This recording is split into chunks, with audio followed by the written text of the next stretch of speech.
آپ کے حوالے سے بات کرنے کے لیے مجھے کہا گیا ہے. تو ہماری شاید خوش نصیبی کہہ لیں یا بد نصیبی بھی کہ وہ عمر کے آخری حصے میں ہمیں 2000 تقریباً 14-15 سے ان کے ساتھ سلسلہ جو ہے محبت کا وہ اسٹارٹ ہوا اور اب تک رہا. تو اس سلسلے میں عدیل آپ کی بھی میرا سے شاعری کو آپ نے ان سے بھی کافی کچھ سیکھا اور ہم سب کو ہی بہت کچھ سیکھنے کو بھی ملا. یہی نہیں کہ وہ ایک شاعر تھے, وہ ایک اچھے استاد تھے, آپ کو پتہ ہے. اس کے علاوہ مجھے جب سے میں ان سے ملا تو ایسا لگا کہ ان سے ایک بزرگی والا رشتہ جو ہے وہ قائم ہو گیا. اور اس کی چھوٹی سی میں مثال آپ کو یہ دوں گا. جب ہم نے پاکستان ٹریول کیا تو میں نے ان کے ساتھ بائی ایئر بھی ٹریول کیا. انور مسعود صاحب بھی ساتھ تھے, ڈاکٹر مجھے ثاقب صاحب بھی ساتھ تھے. تو کافی کچھ ان سے سیکھنے کو ملا کہ جب کسی کے ساتھ ٹائم گزارتے ہیں تو آپ اٹھنا بیٹھنے سے آپ کو پتہ چلتا ہے کوئی انسان ایک عام انسان میں اور ایک بڑے انسان میں کیا فرق ہوتا ہے.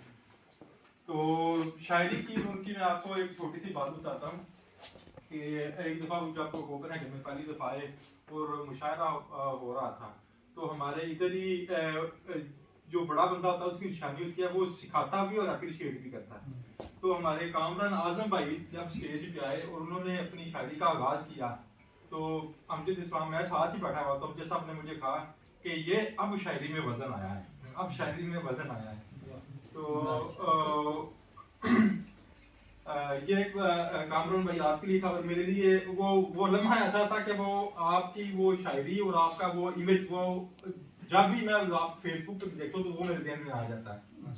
تو ایسے ہی ایک ٹیچر کی نشانی دیکھا مجھے صاحب ادھر تھے تو میں نے کو بولا آپ کدھر جانا پسند کریں گے تو میں آپ کو کدھر لے کے جاؤں نا. تو مجھے انہوں نے بتایا یار کہتے ہیں کہ ادھر میں نے سنا تھا کہ ڈینمارک کا وہ سائنسدان تھا ایٹمی نیلز بوہر تو اس کی قبر ہے کہیں مجھے ادھر لے کے چلو. تو پھر اس کے بعد وہ میں نے سرچ کیا کہ کدھر ہے اس کی ان کی قبر تو وہ جو نیروبرو میں گئی ہوئی آڈا ادھر ان کی قبر تھی. تو پھر ہم ادھر گئے وہ جا کے ادھر جا کے بڑے خوش ہوئے. تو یہ اس طرح کی ان کے ساتھ یادیں وابستہ تھی. اور اب عدیل آپ نے اچانک مجھے بلا لیا تو آپ کا بھی وہ اکثر ذکر کرتے تھے جدھر بھی جب بھی جہاں ملتے تھے. اب آخری بات میں ادھر ختم کروں گا آ کے کہ ان سے ایک بزرگی والا رشتہ ناتا قائم ہو گیا ہوا تھا. اور آپ یقین کریں میں اس دن جس دن ان کی ڈیتھ ہوئی میں آفس سے نکلا سوری گھر سے نکلا آفس جا رہا تھا تو تب تک مجھے نہیں تھا پتا. تو میرے والد صاحب نے مجھے فون کیا اور میرے والد صاحب کی آواز میں بہت دکھ تھا.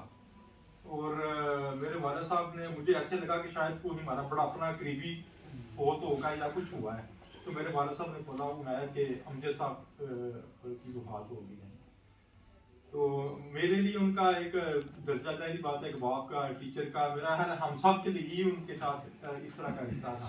تو یہ ایک بڑے بندے کی ہوتی ہے نشانی کہ بے شک آپ نے ان کے ساتھ کم بھی ٹائم اسپینڈ کیا ہو جتنا بھی ٹائم اسپینڈ کیا ہو ان کا عزت کا محبت کا احترام کا رشتہ اتنا مضبوط ہو جاتا ہے کہ آپ کبھی ان کو بلا نہیں سکتے. وہ ہمیشہ ہمیں زندہ رہیں گے. بہت شکریہ.